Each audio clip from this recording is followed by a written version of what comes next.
আসসালামু আলাইকুম, welcome to our another vlog from Khulna Curzon. আজকে বেসিক্যালি আমরা একটা বিষয়ে আপনাদের একটু সচেতন করার জন্য এই ভিডিওটা বানানো। এখন শীতকাল চলছে, আমরা যখন ড্রাইভে যাই বিভিন্ন জায়গায় বা একটু গ্রামের দিকে যখন ড্রাইভে যাই তখন দেখা যায় যে রাস্তায় প্রচুর কুয়াশা, ভিজিবিলিটি কম। তো এরকম সিচুয়েশনে অনেক সময় অনেক অনাকাঙ্ক্ষিত ঘটনা ঘটে, লাইক অ্যাক্সিডেন্ট ঘটে। অনেক সময় গাড়ি নিয়ে আমরা খালের মধ্যে পড়ে যাই, যেমন আমাদের দক্ষিণাঞ্চলের আশেপাশে তো প্রচুর নদী নালা খাল বিল আছে। তো অনেক সময় গাড়ি নিয়ে আমরা নদীর মধ্যে পড়ে যাই বা পানির মধ্যে পড়ে যাই, আমি যেটা বোঝাইতে চাচ্ছি। তো আল্লাহ না করুক এরকম সিচুয়েশন যখন আপনাদের আসবে, এরকম সিচুয়েশন আপনারা কিভাবে ফেস করবেন এই ব্যাপারটা আপনাদের সাথে আমি একটু আলোচনা করতে যাচ্ছি। গাড়ি যখন নদীতে বা পানিতে পড়ে যায় তখন কিছু জিনিস হয়, আমরা প্রথমেই আসলে খুব প্যানিকড হয়ে যাই। তো এই সিচুয়েশনে প্যানিকড হইলে আপনি আসলে কিছুই করতে পারবেন না। আপনার সবার আগে মাথা ঠান্ডা রেখে আপনার পরবর্তী স্টেপগুলো আপনার চিন্তা করতে হয়। তো যখন একটা গাড়ি পানিতে পড়ে যায়, গাড়ির সবসময় আপনারা খেয়াল করবেন যে সামনের যে অংশটা, যে অংশে ইঞ্জিনটা থাকে, এই অংশটা সবসময় আগে ডুবে। তো আমরা এই অবস্থায় যেটা করি, আমরা খুব তাড়াহুড়ো করে আমরা গেট খুলে বের হওয়ার চেষ্টা করি, কিন্তু ম্যাক্সিমাম টাইমে আমরা দেখতে পাই যে আপনি যখন আপনার গাড়ি পানির মধ্যে থাকবে, এই পানির একটা ফোর্স আসে। এই ফোর্সের কারণে ম্যাক্সিমাম টাইমে আপনি দরজাটা খুলতে পারবেন না। তো দরজা যদি না খুলতে পারেন তখন আপনার পসিবল অপশন হচ্ছে আপনার গ্লাসটা খোলা। এখন যখন আপনার গাড়ি পানিতে পড়ে যাবে তখন ম্যাক্সিমাম টাইমে আমরা দেখতে পারি যে আমাদের এখন কিন্তু সব গাড়ির উইন্ডোগুলা সব অটো। আগে যেমন ম্যানুয়াল গাড়ি আসতো, আমরা ঘুরায় ঘুরায় খুলতে পারতাম, বাট এখন কিন্তু ম্যানুয়াল আর নাই, এখন সবই অটো। এখন যখনই আপনার গাড়িটা পানিতে পড়ে যাবে আপনার কিন্তু এই গ্লাসগুলোর কাজ করবে না, বিকজ দেখা যাচ্ছে আপনার অক্সিলারি ব্যাটারিটা তখন পানিতে ড্যামেজ হয়ে যাবে। সো এই গ্লাসগুলো আপনি ওই সিচুয়েশনে খুলতে পারবেন না। আপনার ইঞ্জিন যদি অ্যাক্টিভ না থাকে আপনি গ্লাসগুলো নামাইতে পারবেন না। সো গ্লাসের অপশন আপনার গেল। এখন এখন প্রতিটা গাড়িতেই কিন্তু কিক আউট গ্লাস নামে একটা অপশন থাকে, আপনারা অনেকেই জানেন অনেকেই জানেন না।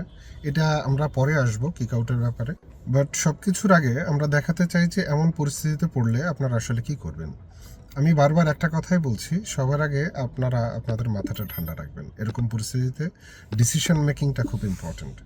আপনি গাড়ি যখন আপনার পানিতে পড়ে যাবে, আপনি টোটাল গাড়ি থেকে বের হওয়ার জন্য সর্বোচ্চ 1 থেকে 1.5 মিনিটের মতো সময় পাবেন। এই 1 থেকে 1.5 মিনিটের মধ্যে আপনার গাড়ি থেকে বের হইতে হবে। সো এই পরিস্থিতিতে আপনি কি করবেন?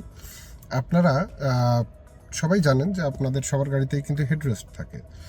হেডরেস্টটা দেখতে এমন হয়, অনেক সময় এটা নামানো থাকে, অনেক সময় উঠানো থাকে। আমি আপনাদের দেখানোর জন্য একটু উঠিয়ে রেখেছি। এখানে বাটন থাকে, এই বাটনটা প্রেস করে আপনি আপনার হেডরেস্টটা এরকম খুলে নিয়ে আসতে পারবেন। হেডরেস্টটা যখন আপনার হাতে, আপনি দেখতে পাবেন যে আপনার দুই সাইডে দুইটা এরকম রড থাকবে। এই দুইটা রড কিন্তু খুব জরুরি। এই দুইটা রড দিয়ে আপনি কি করবেন, আপনার সাইডের যে উইন্ডোটা আছে, এই উইন্ডোর সবচেয়ে দুর্বল পোর্শনটা কিন্তু এই কর্নারের পোর্শন। হ্যাঁ, আপনি এই কর্নারে যখন আপনি বারবার ট্যাপ করবেন দেখবেন যে আপনার গ্লাসটা ভেঙে যাবে।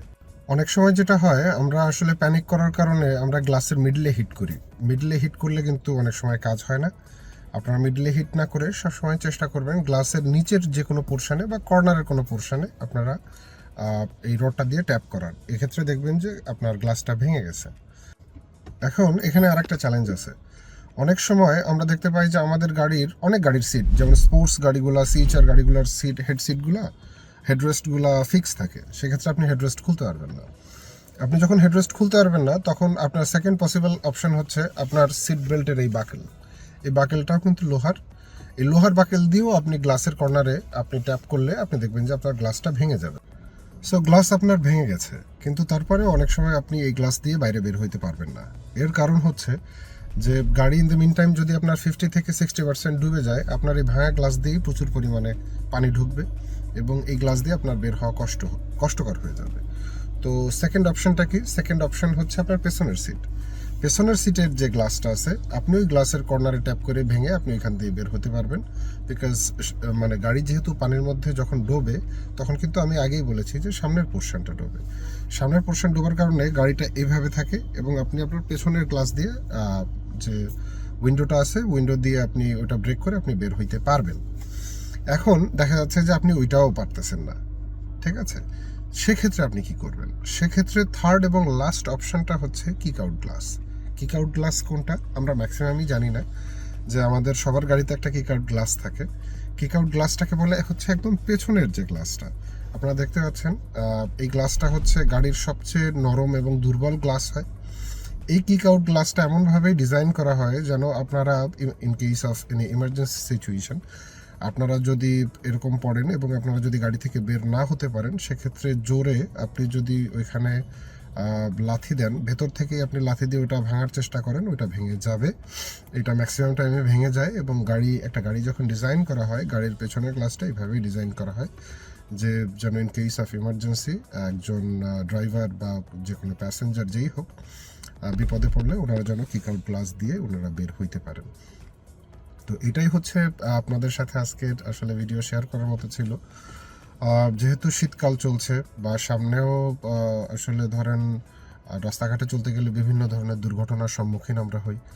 সো এরকম সিচুয়েশনে আমরা প্যানিক না হয়ে আমরা যদি জানি যে আমাদের আসলে কি কাজ করতে হবে, এটা করলে আমরা আমাদের দুর্ঘটনা খুব সহজে এড়াতে পারবো বা আমাদের যে জানের সেফটিটা সবার আগে এটা আমরা এনশিওর করতে পারবো। সো এটাই, আমাদের জন্য সবাই দোয়া করবেন, আমাদের সাথে থাকবেন। Thank you.